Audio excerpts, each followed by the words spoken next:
Estamos hablando ahorita 500 millones para poder terminar.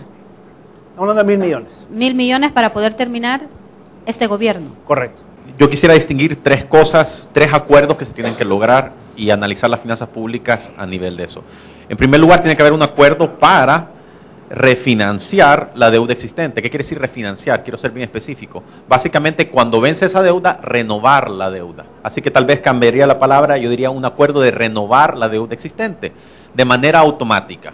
Debería de haber un acuerdo político de que cuando se vence deuda se puede renovar esa deuda para mantener esa deuda ya existente. Ahorita estamos en una situación absurda en que si se vence deuda no la puedo renovar, tengo que pagarla. Para pagarla tengo que generar un superávit fiscal. Y yo diría que un superávit fiscal para un país como El Salvador no es razonable en este momento. Entonces el primer acuerdo sería de renovar la deuda existente. Cuando se vence, que automáticamente se renueve. El segundo punto, el acuerdo sería sobre el nivel de déficit sostenible. ¿Cuál es el nivel de déficit que El Salvador puede tener en el largo plazo, asegurando su sostenibilidad financiera? Para dar una cifra, yo digo 1,5% del PIB. 1,5% del PIB en este momento sería que 330 millones de dólares. Eso es fácilmente obtenible anualmente de instituciones multilaterales y si no, ahí está el mercado internacional de capitales. Con eso se puede financiar un exceso de inversión más allá de los recursos corrientes del gobierno. Uno puede subir ese déficit o financiar más inversión con mayor nivel de impuestos tributarios.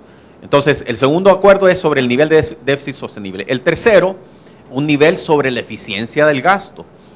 ¿Qué subsidios se van a dar y quiénes van a recibir esos subsidios?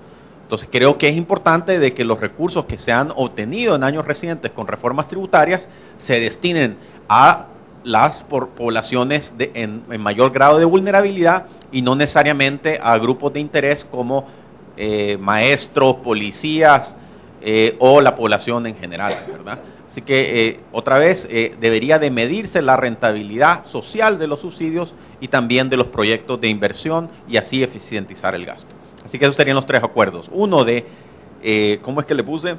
De renovación de la deuda, otro del déficit fiscal sostenible y el tercero de la eficiencia del gasto.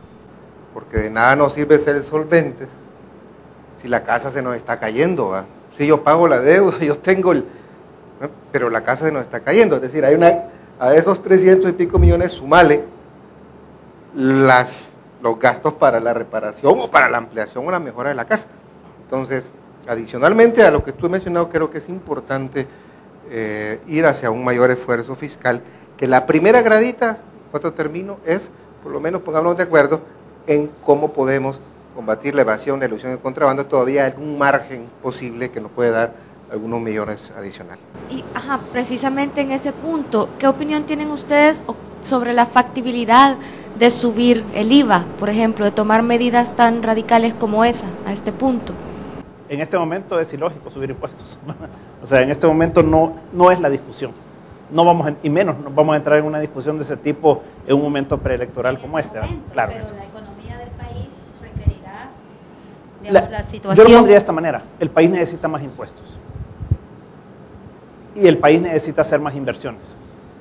Pero eso tiene que venir en un pacto fiscal en el que nos pongamos de acuerdo sobre en qué queremos gastar como sociedad, primero que nada, después con qué contamos y cuáles son las opciones de financiamiento adicional que pueda proveer la sociedad con recursos propios, que son impuestos, ¿verdad? Y ahí está todo el abanico de posibilidades, pero centrarnos ahorita en eso, yo creo que no sería conveniente porque desvía la atención de lo que es realmente importante ahorita.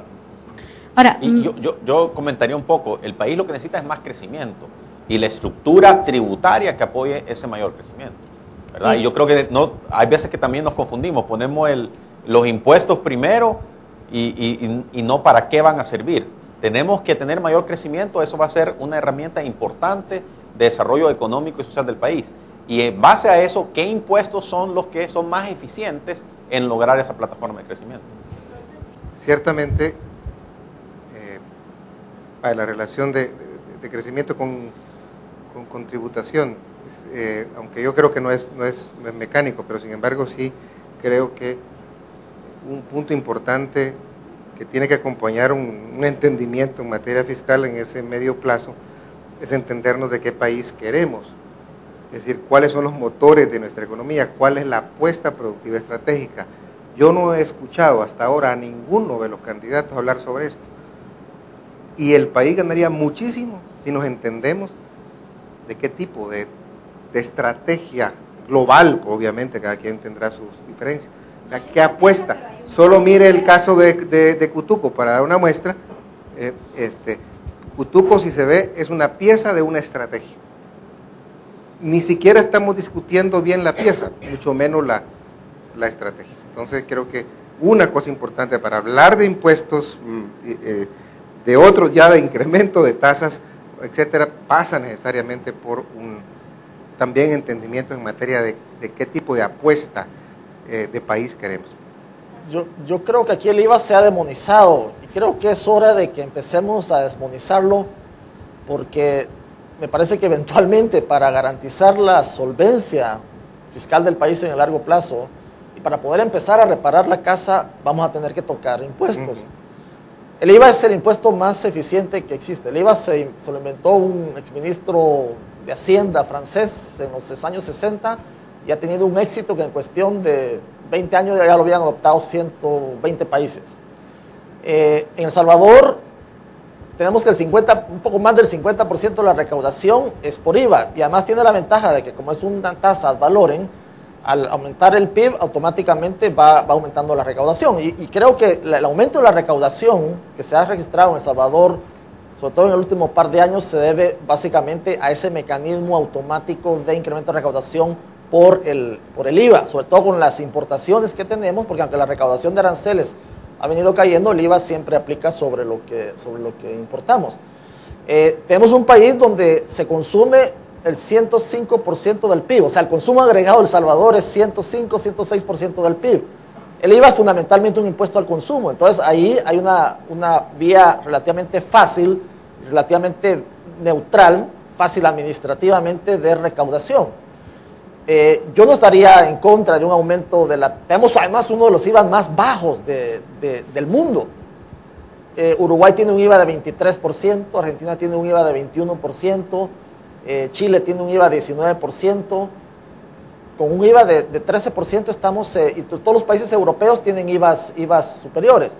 Ahora, yo diría que un IVA, una tasa de IVA general de un 15%, combinada, por ejemplo, con una tasa de IVA cero a los productos de la canasta básica, las medicinas, como hacen varios países europeos, casi todos los países europeos tienen IVA diferenciado, una tasa general y una tasa más baja o tasa cero para otros productos, y de repente incluso con un IVA para artículos suntuarios. Entonces yo creo que de esa manera se podría incrementar la recaudación, y creo que lo importante no es en sí mismo el efecto regresivo del impuesto por el lado de la recaudación, sino en qué se utiliza. Entonces, si la recaudación adicional de IVA, aunque sea un impuesto regresivo, y por eso es tan impopular, sobre todo en coyuntura preelectoral, aunque sea un impuesto regresivo, si el incremento adicional se destina a reparar la casa, y sobre todo a reparar la casa a los más vulnerables, creo que el efecto sería progresivo en términos netos.